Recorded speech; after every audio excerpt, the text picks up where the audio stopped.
everybody, I'm Kimberly Turner from cookingwithkimberly.com, and today I'm going to show you how to start butternut squash seeds, okay? Now butternut squash is the one that looks like a pear, okay, and it has the beautiful orange flesh inside. Now last year we planted them and we had a beautiful harvest. We had like maybe 1 or 2 plants, I think, and we had 4 big beautiful butternut squashes that lasted throughout the fall for us, and we made some beautiful dishes with them. Make sure you check out our butternut squash recipes online.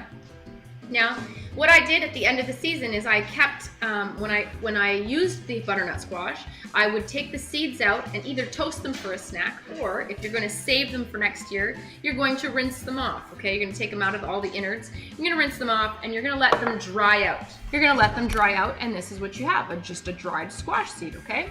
And I've saved them for a day like today.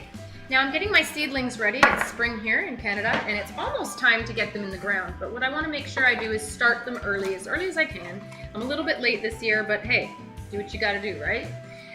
So I'm just gonna put some potting soil that I've mixed with soil from my own garden, already pre-mixed, and I'm just going to fill it in this tray. Now this tray isn't an official seedling tray. You don't need to do that. You can use other containers that you have around. Now this came with some trail mix in, okay? And it's just a container I was about to recycle. I said, ooh, that's a really good seedling tray to start with. It's of good size, and I can use it for one particular kind of fruit or veggie. Now I'm gonna use my butternut squashes, and I'm just gonna pack this lightly, okay? Put a little bit more in here. There we go. Lightly pack it. And I'm just gonna use a butter knife just to kind of give me a guide for 3 different rows. Okay? Beautiful. Now I'm going to take my seeds and I'm going to plant them in this potting soil every couple inches. Now this is not what you're going to do when you take it outside. You're going to just start them in here, and then when you take them outside, you're going to plant them an appropriate distance apart. But these are just starting the seedlings. So I'm putting them a couple inches apart. We're going to see how many beautiful plants we have come up out of these seeds. Now you don't have to purchase seeds. You can purchase the fruits and veggies, and oftentimes you can save the seeds that you can replant in your very own garden and grow your very own stuff that you know is organic and that you've taken care of yourself. Looks to me like I'll plant about 15 of these in this seedling tray. If they all don't come up, that's okay. If I have a bunch come up, that's even better. Now I want to make sure that they stay under that soil. I want to plant them deep enough so that when I water this soil, it's not going to all come out, right? They're not going to float to the top. Now I would typically use a spray bottle to get my soil soaked at this point, but I broke mine today and I'm not using water in this. I have lemon juice in here. That's not what I want.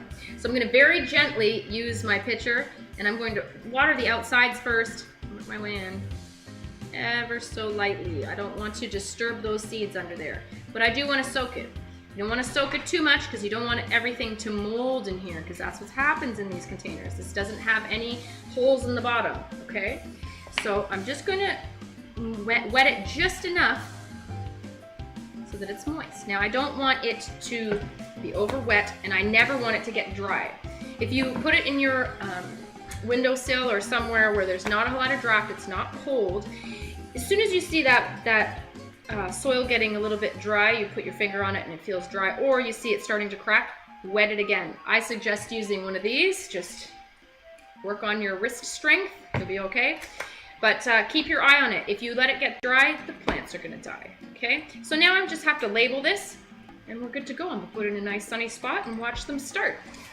Now with the rest of my seeds that I'm done with now, I want to save. I don't want to throw them out. I'm going to save them, or I'm going to give them to friends, or you can find them in my store.